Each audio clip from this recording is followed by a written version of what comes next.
Hola mentes curiosas, ¿qué tal? ¿Cómo vais? Bienvenidos a Hiperactivados, bienvenidos a nuestro humilde canal de psicología que sabéis que esperamos que se convierta en el vuestro. Bienvenidos a un nuevo episodio, para eso tengo a Jessica. ¿Qué tal, Jessica? Muy bien, Alberto. ¿Cómo estás? Además, hoy venimos con un tema que yo creo que es bastante interesante, así que... Muy chulo. Después de episodios anteriores donde ya hemos hablado de relaciones, de responsabilidad afectiva, hoy queríamos ayudaros a identificar un poquito cuál suele ser el rol o el patrón que utilizáis de una manera un poco más tendente dentro de las relaciones, ¿no? No sé si alguna vez os podéis identificar con qué intentáis buscar dentro de las relaciones a quién salvar y tenéis un poco ese rol de cuidado, o si os sentís un poquito más vulnerables y tendéis a relacionaros con una persona que sea un poquito más controladora o directiva, porque desde ahí nos sentimos más cómodas o cómodos. Bueno, la idea es poder hablar de cuáles suelen ser esos patrones y ayudaros a identificarlos. Estupendo. Veis que tenemos muchas ganas de contar, así que metemos cabecera y vamos al lío.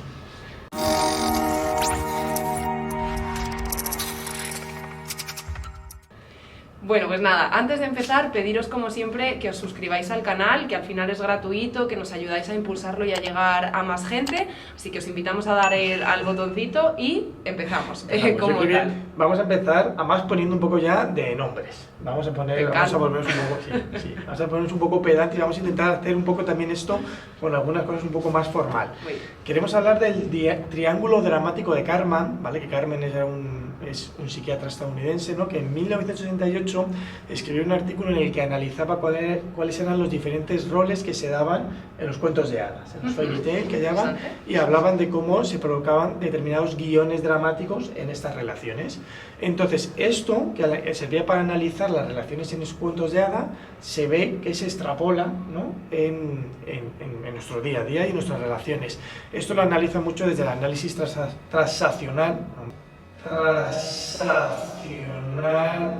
Hombre, se me traba la lengua. No me extraña. y sobre todo sirven para analizar relaciones que son insatisfactorias, que son tóxicas. Esto no tenemos por qué siempre pasar en todas nuestras relaciones, a relaciones que sean sanas y que no haya estos roles, ¿no? Pero que creo que todos en nuestro día a día podemos meternos en todo esto, ¿no? Y creo que es muy importante también para que analicemos, ¿no? Para que aprendamos un poco a analizar, como tú has dicho, qué tendencia, a manera de actuar, a patrón de comportamiento, a rol tenemos, sobre todo en estas relaciones que muchas veces, pues como te digo, son insatisfactorias y no nos terminan de gustar.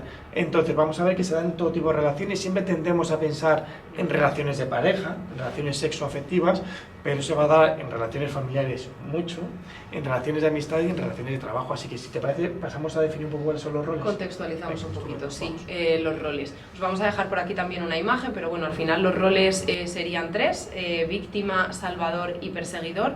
Sí que puntualizar, como tú ya estabas diciendo, que son roles generalmente que son más fáciles de visualizar cuando ha surgido un conflicto dentro de la relación entre dos personas, ¿no? Y que además cuando empezamos a tener actitudes basadas en el rol que nosotros tenemos dentro de esa relación, hacemos que continúe el ciclo del conflicto. Son roles que no nos activan a buscar una solución real a ese conflicto y por tanto por eso se dan en relaciones disfuncionales dentro de cualquier ámbito. Si hablamos ya en concreto, primer rol de víctima. Actitudes que tiene la víctima, pues completamente pasivas, ¿no? Tiende a victimizarse cuando sucede un conflicto y tiene una tendencia a la indefensión, a no puedo hacer nada para solucionar esto que está pasando. Entonces, ¿desde dónde se mueve una persona que tiene asumido ese rol de víctima? Pues un poco desde la queja. Vamos a poner un ejemplo, pues por ejemplo una persona que dentro del contexto de trabajo, por sacarlo de las relaciones de pareja, tiende a, pues es que hago un montón de horas, es que siempre salgo tarde, es que no me siento valorada, siempre se mueve un poquito desde ahí, desde la crítica, pero cuando sus amigos quizá la escuchan y después pues hacen una proposición de cambio o le preguntan un poquito más qué puede hacer para mejorar sus situaciones, nada.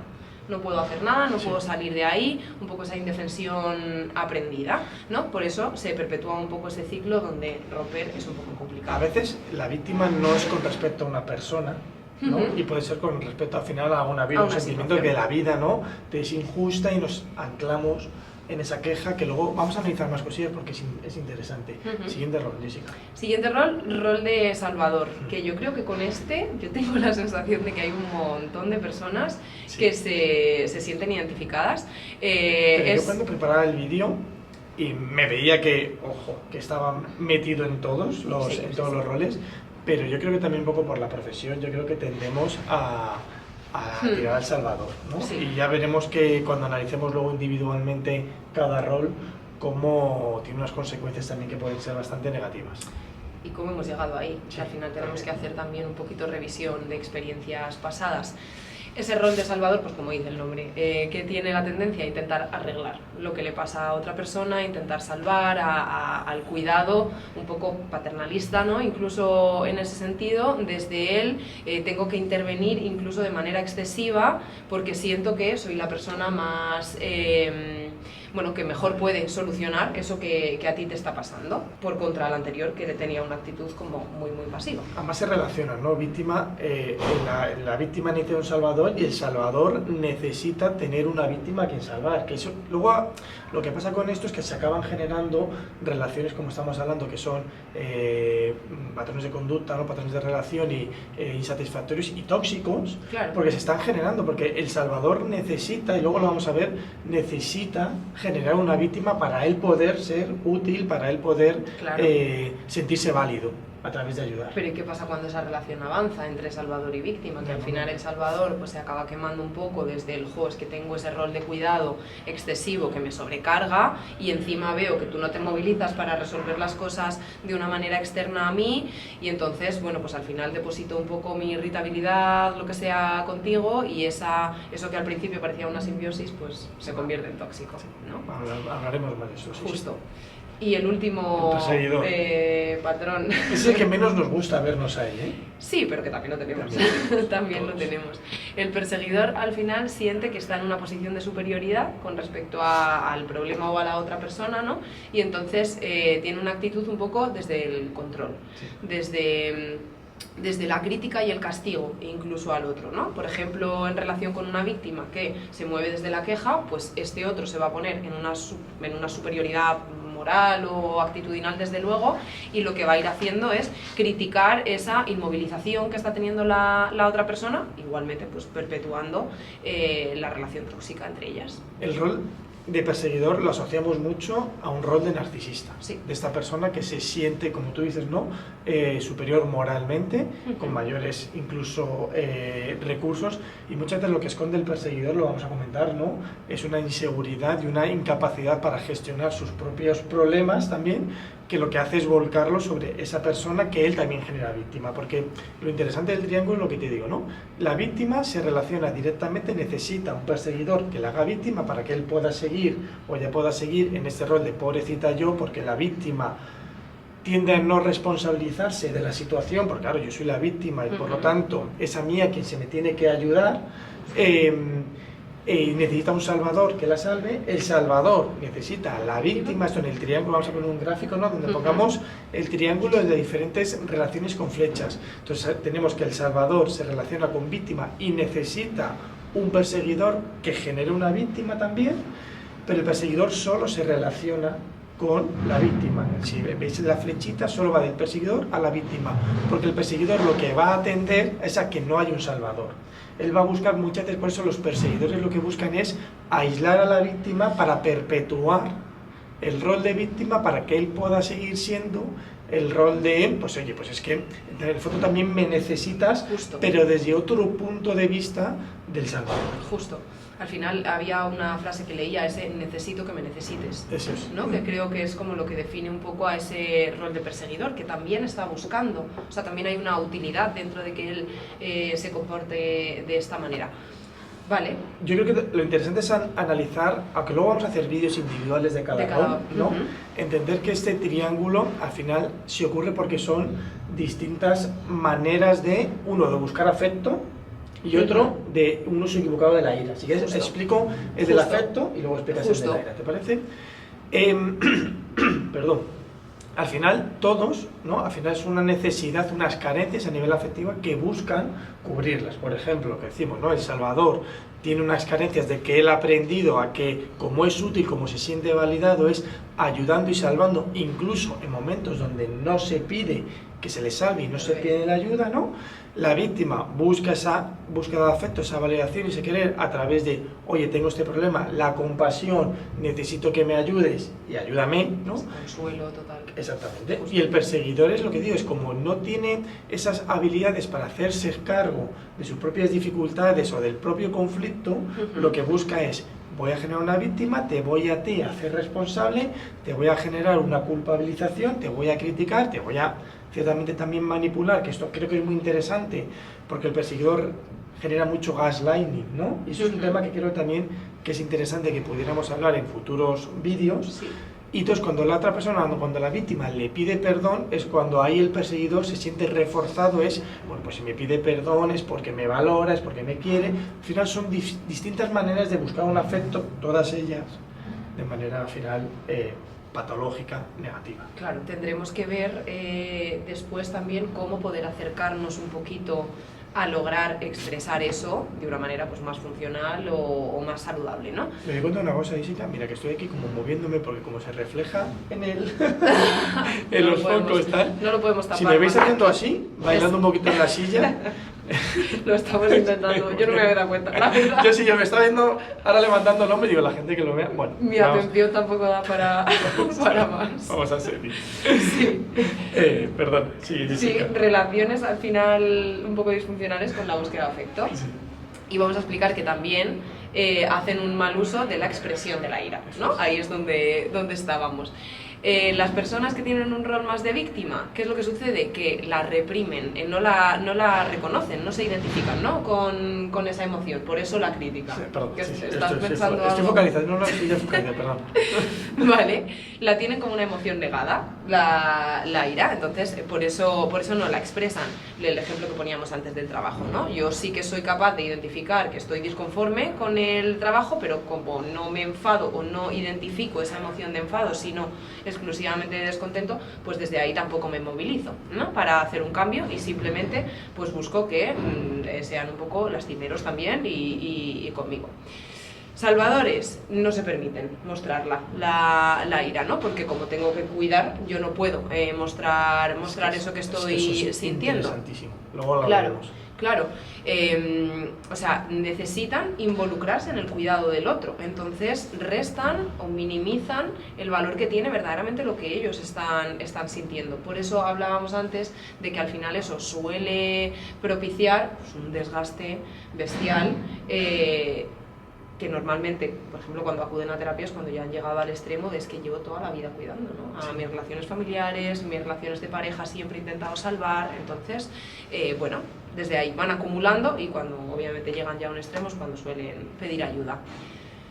Perseguidores, exceso de ira, ¿no? Justo desde ese control, claro, yo creo que es, fíjate, creo que es un mecanismo de defensa. Sí, sin duda. O sea, y ya está, o sea, creo que simplemente ellos se han movido, ahora hablaremos un poco de las experiencias tempranas, desde el necesito establecer un escudo con el mundo y entonces yo me relaciono con él a través de pues ser muy crítico, el castigo y expresar ira, incluso enmascarada un poco desde la tristeza, ¿no? Quizá, o desde la inseguridad, para relacionarme desde ahí. Entonces los tres se relacionarían eso, con un uso, una gestión emocional que no es la adecuada. Claro. Que todos al final tenemos, porque además estos roles, luego, como digo, vamos a hacer vídeos individuales de cada uno, que podremos analizar mejor por qué llegamos a adquirir estos roles, ¿no? Pero que entendamos que todo esto se va adquiriendo y lo vamos aprendiendo a partir de las experiencias que vamos teniendo en nuestras relaciones en la infancia, en la adolescencia, también en cómo nos hemos relacionado con nuestros cuidadores principales, padre, madre, profesores, cómo los mensajes que nos han ido transmitiendo, todo esto cala, ¿no? Todo cuando tenemos determinadas conductas, cómo se van reforzando esas conductas, esas actitudes y acaban generando una creencia, una manera de proceder, un patrón de conducta que es la que nosotros, como tú dices, es un mecanismo de relación, como entendemos que es la mejor manera en la que hay que relacionarse y me relaciono. Entonces, será muy interesante en los próximos vídeos analizar exactamente qué nos lleva, ¿no? Para que podamos un poco analizarlo. Porque vamos a pasar, tú que Jessica, que eres la parte más práctica de los dos, vamos a pasar a hacer el ponte a prueba y luego daremos una pincelada de cómo poder salir de este triángulo, aunque lo veremos ya, como os digo, en próximos vídeos más adelante. Pues ponte a prueba. Os animamos a sacar el cuaderno del que vamos a hablar al final en todos los vídeos para intentar dejaros algo práctico donde reflexionar. Con una empresa de cuadernos, Moleskine o alguna de estas que nos pagan. Han sacado unos muy bonitos de una marca que no voy a decir porque total. Nos pagan. Yo he dicho ya una, ¿eh? Sí. Pues sí. Sacamos nuestro cuaderno, el que queráis, de la marca que queráis. Y nosotros os dejamos por aquí siempre una imagen visual de cómo lo vamos a hacer. Dentro de vuestro cuaderno os animamos a que podáis dibujar ese triángulo, ¿vale? Que venimos hablando desde el principio con perseguidor, víctima, salvador. Y os vamos a invitar a reflexionar sobre cuál es, así, a bote pronto, el rol que más identificáis en las personas cercanas de vuestro entorno, ¿vale? Pues si tenéis una relación, pues eso, con vuestra familia más cercana, con vuestra pareja, con vuestros amigos un poco más afectivo. Intentad identificar por su comportamiento, por sus actitudes y por la interacción que tiene con vosotros y vosotras, cuál es el rol de esas personas y escribid los nombres al lado, ¿no? Y os animamos también... Que no lo vean. Exacto, mejor sí que no lo vean, aunque si os lo queréis contar, pues oye, pues también, ¿no? También estaría mal. Al final se trata de eso, de salir de este triángulo. Sí, aunque igual alguno se lo toma un poco mal, ¿eh? Cuidado con el mensaje, con cómo se transmite. Identificad el vuestro, intentadlo, aunque obviamente puede que te comportes desde un rol diferente con tu padre a cómo te comportas con tu mejor amiga, pero bueno, en la flechita que tengáis con cada uno, intentad ver cuál es el vuestro. La idea es que desde ahí veáis un poco el ciclo que se tiende a generar, ¿no? Si esta persona tiene esta actitud normalmente conmigo y yo respondo de la misma manera de siempre, estoy retroalimentando este círculo vicioso que al final es tóxico, ¿no? Como no podemos controlar lo que hacen los otros o cómo se comportan los otros, o si los otros hacen esa introspección, pues vamos a intentar romper el círculo un poquito nosotras. Eso es.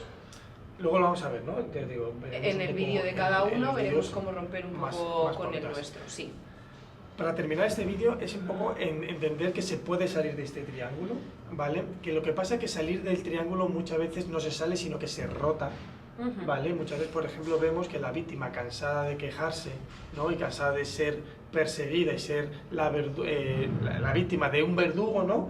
Tiende a pasar a ser verdugo y a ese castigar a ese que ha sido perseguidor, ¿no? El salvador muchas veces agotado, cansado, extenuado de ayudar, pasa a ser la víctima de fíjate ellos que nadie... Estoy siempre para ti. Debo estar yo todo el rato pendiente, nadie me ayuda a mí, etc.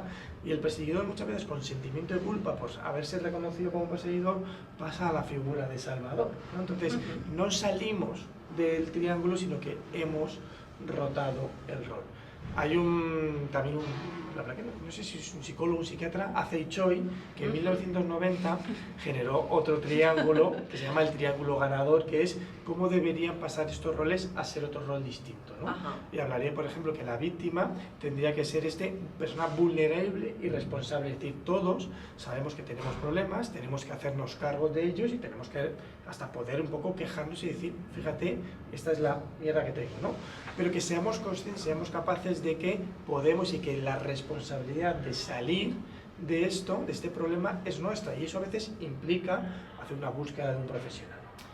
¿Vale? Sí, o sea, desde luego, primero hacer autocrítica para empezar a dar pequeños pasos, ¿no? Y empezar a sentirte un poco un papel más activo dentro de tu propia vida. Y obviamente, si ves que estás estancado, pues buscar apoyo. Porque es verdad que la víctima, y lo hablemos en el vídeo de la víctima, muchas veces hay indefensión aprendida, hay unas situaciones también donde ha sido, verdad, una víctima que ha generado pues una serie de problemáticas a la hora de relacionarte y de inseguridad y de falta de confianza para poder buscar. Entonces ahí la búsqueda de un profesional donde empezar una intervención, una terapia, es muchas veces lo más eficaz. El rol de salvador pasaría a ser un ayudador empático, ¿no? Esa persona que se muestra dispuesta a ayudar, pero no toma decisiones, no se hace cargo de los problemas de los demás, porque al final también les están inhabilitando y utilizando. Y también aprende a decir no cuando muchas veces se pide ayuda, porque el problema es que cuando estamos ya asociados a un rol, lo difícil de salir de ese triángulo es que también tu entorno te asocia a ese rol y te reclama que te comportes con ese rol, sobre todo con el rol de salvador. Te exigen y te piden ayuda y que tal. Entonces, es importante que el ayudador empático, el salvador, aprenda a decir, oye, no, ahora no, y poner por encima de todo también su propia salud mental para restablecer, ¿no? Sí. Y yo creo que es muy normal que cuando hagas ese primer paso de decir que no la primera vez, lo que te encuentres sea un rechazo por parte de la otra persona y que la otra persona se enfade, ¿no? Porque precisamente no es a lo que está acostumbrada, a que tú no le proporciones esa disponibilidad al 100%, pero creo que ahí también, incluso si se puede, hay que hacer explícito el, oye, yo vengo trabajando en esto porque siento que no me estoy priorizando y que el autocuidado al final es importante y que a partir de ahora tengo que establecer nuevos límites con mis relaciones. Eso es. Es complicado, ¿no? Porque ahí al final es un patrón de relaciones que todos esperan de eso, pero está. Y el perseguidor pasaría a ser una persona asertiva, ¿no? Lo estamos hablando justo, el perseguidor tiende a ser agresivo, tiende a tener a veces incluso una conversación, una comunicación pasivo-agresiva. Muchas veces no tiene por qué ser agresivo tal cual, sino que puede ser, bueno, tú sabrás lo que haces, ¿no? Y ese gaslighting que decías antes, es que es... Entonces, el asertivo será el que, oye, pues busque cambiar y busque expresar, ¿no?, las cosas de una manera asertiva, exponiendo sus necesidades, hablando desde el cómo se siente él y lo que le gustaría que se hiciera, y sobre todo el asertivo lo que busca es negociar, porque el perseguidor no negocia, intenta imponer, critica y juzga para conseguirlo. Entonces el asertivo pasaría a negociar. Qué interesante. Sí, es verdad que al final siempre tenemos la sensación cuando terminamos un vídeo de que diríamos muchas más cosas, ¿no? Pero tampoco queremos que sean vídeos muy largos porque sabemos que también el tiempo se convierte en algo muy poderoso y queremos que sean vídeos cortitos que se puedan escuchar pues, yendo a hacer un recado, sacando al perro, yendo en el metro, pero que si queréis que nos detengamos en hablar de algo más concreto, escribirnos. En la caja de comentarios lo podéis dejar y de verdad que estaremos encantados de dedicarle estos 20 minutos, 20 y tantos minutos a hablar de ese tema. Justo. Al final, o sea, para nosotros lo más importante es acercarnos a vuestras preocupaciones, lo decíamos desde el principio, ¿no? Entonces, si hay situaciones que identificáis que tiendan a repetirse, planteárnoslas y las vamos tocando. Aunque de todas maneras tenemos ahora una mini sección dentro de esto donde vayamos a hablar de los 3 roles, un poco más en concreto, ¿no? Más cortitos vídeos. Vamos entonces a grabarlos y esperemos que os guste. Gracias por estar ahí y os animamos entonces a que veáis los 3 siguientes vídeos que serán específicos de cada hora para conocer un poco mejor. Eso es. Hasta luego. Gracias. Chao.